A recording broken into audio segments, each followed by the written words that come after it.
नमस्कार मित्रांनो, ठरलं तर मग या सिरीजमध्ये काय घडले आपण ते बघणार आहोत. प्रताप कल्पनाला बोलत असतो की रविराज आणि प्रतिमाला आपण सांगायला हवं की आजीला ते ॲडमिट केलं आहे म्हणून. कशामुळे आला हे जर रविराज आणि कल्पनाला जर कळालं तर खूप मोठा गोंधळ होईल असं त्यांनी मनात विचार करते. मी फोन नका करू असं बोलते.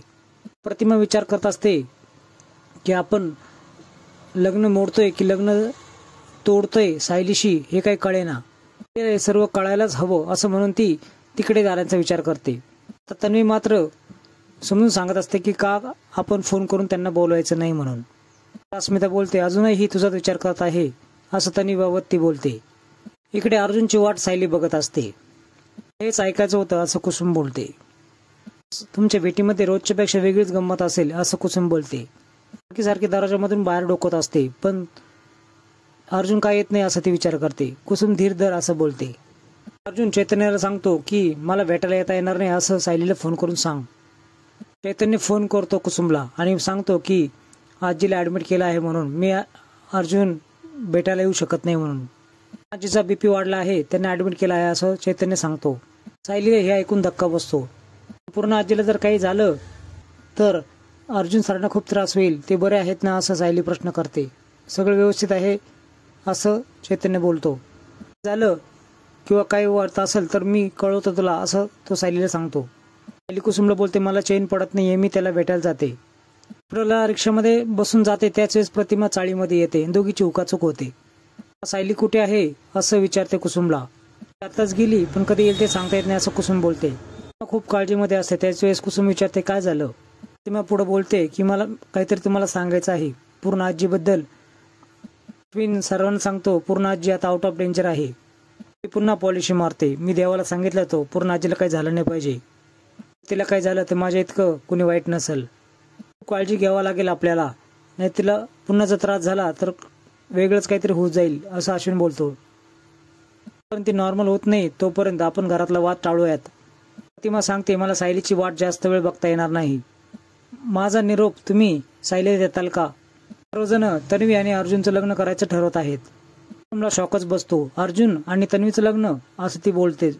याबाबत घरामध्ये बोलता येत नाही पण सर्व मोठ्या लोकांनीच हे ठरवलं आहे. हॉस्पिटलमध्ये गेली आहे असं कुसुम सांगते. ती हॉस्पिटलमध्ये का गेली असं प्रतिमा विचारते. तुम्हाला माहित नाही का पूर्ण आजीला ॲडमिट केलं आहे सिटी हॉस्पिटलमध्ये, त्यांनाच भेटायला ती गेली आहे असं कुसुम बोलते. ऐकल्यानंतर प्रतिमा लगेच हॉस्पिटलमध्ये निघते. विचार करते हे एकामागे एक भलतंच काहीतरी घडतंय.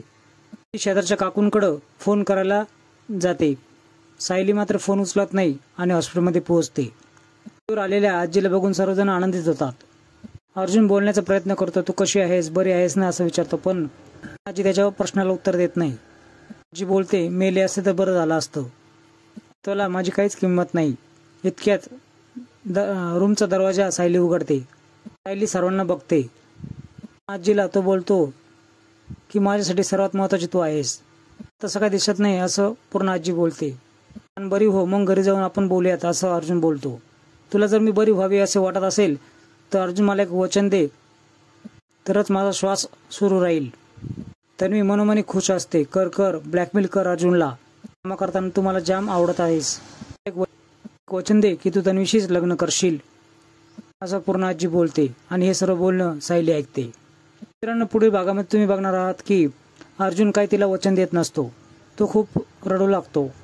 मला एक बघायचं आहे साठी ती मुलगी महत्वाची आहे की त्याची आजी. अर्जुन मात्र काहीही बोलत नसतो. वेळेस पूर्ण आजी तब्येत पुन्हा बिघडायला लागते.